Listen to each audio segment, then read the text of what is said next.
Hi fellow cookiers. Today I'm going to show you the wet on wet technique. Okay, so I'm coming in with the flood icing. This is my 20-second icing that we discussed in the other video of different icing consistencies. So this is just my flood icing. Now, one thing to note when you're doing a wet on wet technique, you don't want to over flood your cookie. You don't want a lot of icing for your base layer because you are going to come back in and add more icing.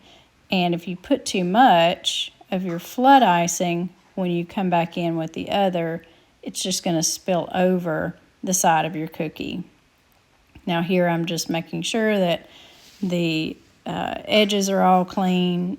It does pay off in the end to pay attention to those tiny little details. I'm just cleaning up the edge of the flooding here where I overlapped. Okay, so now I'm coming in with the green for the stem of the flower. And again, you can do whatever. It doesn't have to be this. I'm just doing this just to show you the wet on wet technique. The idea is that all of your flooding will fall into itself instead of having multiple layers or any dimension. This is all going to be one flat layer that all melds in together.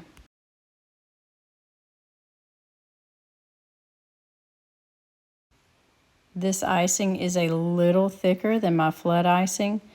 Yours does not have to be. This is what I already had mixed, so it's what I used.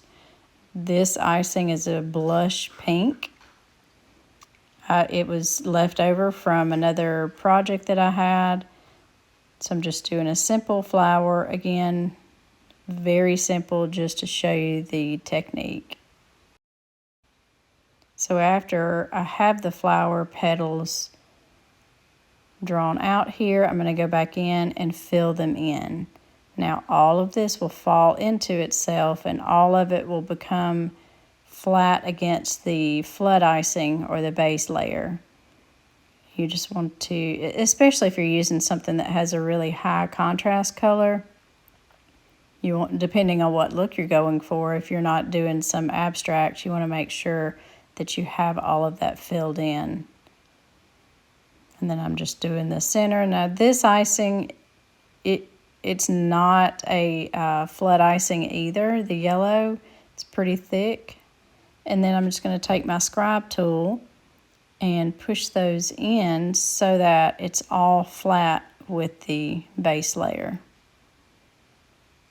Because you want everything to be nice and even so that when you come back with the pen, you won't have a bunch of ridges and that sort of thing.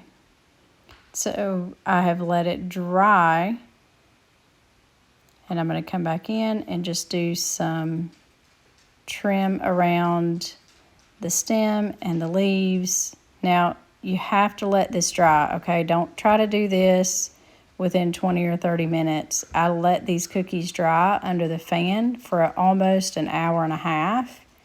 If you try to write on the cookie before the icing is really dry, the tip of that pen is just going to go straight down into your cookie. These pens that I have, they have a fine tip and a brush tip. I think I got them off of Amazon. Again, just creates a very cute, simple design. You could use these for Mother's Day. I've done tons of different designs using the wet on wet technique. I personally love this. You can go abstract with it. You can go simple and cutesy. Honestly, any design that you're wanting to do can be achieved with this wet on wet technique. And it's a very good beginner technique. This is actually what I started out doing before I learned different consistencies and how to work with them. This was a very good beginner technique. And I still enjoy it. Look how cute. Make sure you like and subscribe, and there will be more videos coming your way.